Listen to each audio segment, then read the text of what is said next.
As we look at application to medical school locally, we know that at least the 2,000 or 3,000 people applying for the school, they're all 90 pointers. In other words, they're all full marks. Yeah. Right?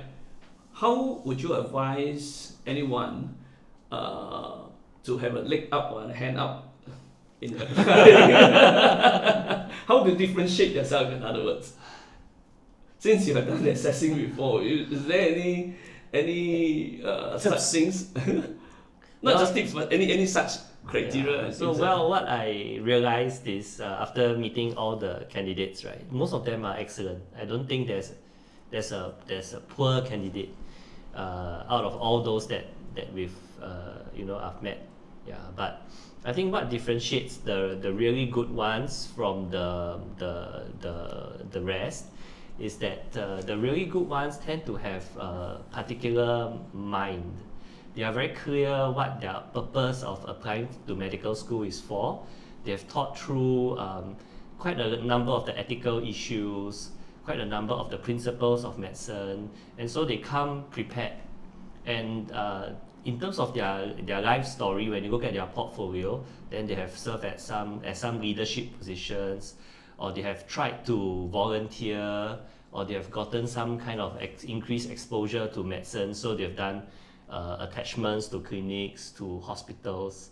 And so I think those are things that differentiate them, because when we talk to them, we realize that they have had some relevant experience or relevant exposures to healthcare, and then that helps with their answers to us. So what's your experience, John?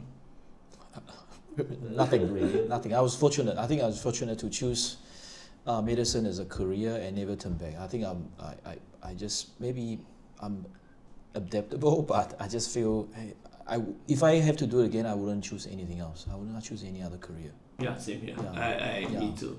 But for the younger kids now trying to get in, it's very competitive. Correct, so that's why they really need that extra age. But yet the extra age is not known. Even I think for all of us, as we say all this thing, I don't think we know for sure which particular part gives you the actual additional. Okay, help. let me ask you this, because you two are assessors. I'm not, right? No, I'm not an assessor. I did the postgraduate one, but not the undergrad. So you really? As a very experienced in screening these students, what are the top 3 characteristics in terms of the person that you look for as the X factor? Then you know that this guy, when he grows up, exits medical school, when he graduates, he's going to be a good doctor. Do you have a top 3 characteristic or personality or anything that you feel this is the X factor? Yeah, so when number one is that the assessment is actually quite rigorous. They're looking at various domains, right? So whether they have good values, whether they are good leaders, whether they are, there are certain traits that they are looking for as a program. But for me, when I'm looking at those candidates, what I'm looking for is a person who's very calm, who is actually very confident in what they do, and then when they respond, they are respectful and they have gone through their thought processes before they reply.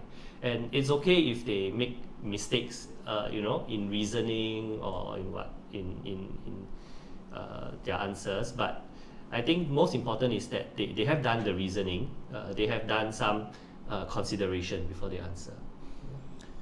For me, although I've not done undergrad, but I've taken a lot of pre-med students, prepared them for interviews and all that. My first advice for them is always seek their own heart. Why must they seek their own heart? Because as you all know, as doctors, after so many years, right?